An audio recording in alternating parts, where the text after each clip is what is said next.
Hello everyone, my name is Bombshow. Welcome to my channel. It's Bombshow Television. Mushe my latest shows rikupisa.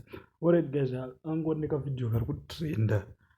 Kada se ndaona panapa vaka Winky D. Nana gonyeti chichiche usawana rongoti mana kunenge kusina album very soon because mukomana anenge auda Zvemadrama ari kumboita zvekuacta. Saka da kuti ndikuradze video racho.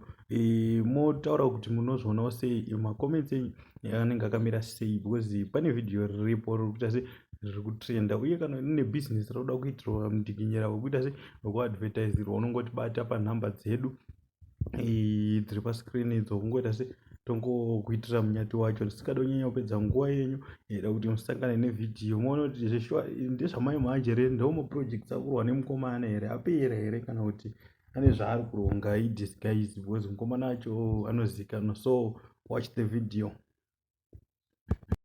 Magrosari acho anganyatsokwana ese here kana kuti magrosari magi usapusewo